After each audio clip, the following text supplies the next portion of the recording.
Friends welcome to YAS info channel. Friends ఈరోజు మీ అందరికీ ఈ వీడియోలో ఇప్పుడే వచ్చినటువంటి ఒక ఫ్లాష్ ఇన్ఫర్మేషన్ అప్డేట్ గురించి చెప్పడానికే ఈ యొక్క వీడియోని అయితే చేయడం అయితే జరుగుతుంది.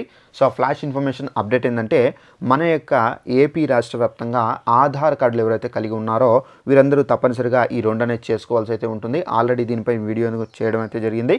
అయితే ఈ రెండు అనేది చేసుకోవాలంటే ఈ రోజు రాత్రి 12లోగా మీరు చేసుకోవాల్సి అయితే ఉంటుందండి. రేపైతే డబ్బులు అయితే కట్టాల్సి అయితే ఉంటుంది. అయితే ఆ రెండు ఏంటి దానికి సంబంధించిన పూర్తి వివరాలు తెలియజేస్తాను. వీడియో నచ్చినట్లయితే లైక్ చేసుకొని ఛానల్ సబ్స్క్రైబ్ చేసుకొని ఫాలో అవుతుండండి.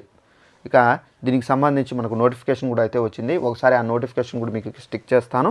ఆధార్ కార్డులు ఉన్నవారు జాగ్రత్త, ఎలాంటి ఛార్జీలు లేకుండా ఉచితంగా ఆధార్ అనేది అప్డేట్ చేసుకునే అవకాశాన్ని మనకు నిన్న రాత్రి అయితే ఈ మెసేజ్ అయితే వచ్చింది. కాబట్టి ఈ నోటిఫికేషను ఈ రోజుతో మనకు ముగియబోతుంది.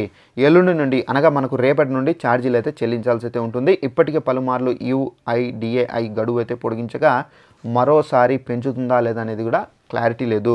మై ఆధార్ పోర్టల్లో లాగిన్ అయ్యి ఈ డాక్యుమెంట్స్ అనేది అప్లోడ్ అనేది చేసుకోవచ్చు అని చెప్పేసి ఇక్కడైతే చెబుతున్నారు. సో ఫ్రెండ్స్ చూసారు కదా, ఆధార్ కార్డులు కలిగి ఉండి 10 సంవత్సరాలు కంప్లీట్ అయి ఉంటే అలాంటి వాళ్ళు ఆధార్ అనేది అప్డేట్ చేసుకోండి.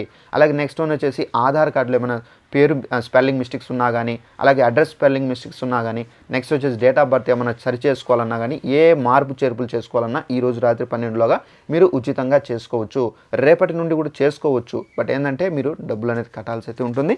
డబ్బులు కడితేనే మీకు అయితే అప్డేట్ అనేది అవుతుంది. సో తప్పనిసరిగా ఈ రోజు ఉన్నటువంటి అవకాశాన్ని సద్వినియోగం చేసుకోండి. 3 విధాలుగా అప్డేట్ చేసుకోవచ్చు అండి. ఒకటి మీరు ఆధార్ పోర్టల్లో మీరు ఆన్లైన్లో వెళ్ళి చేసుకోవచ్చు. సెకండ్ వన్ వచ్చేసి మీరు పోస్ట్ ఆఫీస్ కేంద్రాలకు వెళ్ళి చేసుకోవచ్చు. థర్డ్ వన్ వచ్చేసి మీరు మీ సేవా కేంద్రాలకు వెళ్ళి కూడా మీరు చేసుకోవచ్చు అండి. సో ఇదండి ఇన్ఫర్మేషన్. ఈ వీడియో నచ్చినట్లయితే లైక్ చేసుకొని ఛానల్ సబ్స్క్రైబ్ చేసుకొని ఫాలో అవుతానండి. Thanks for watching this video. All the best.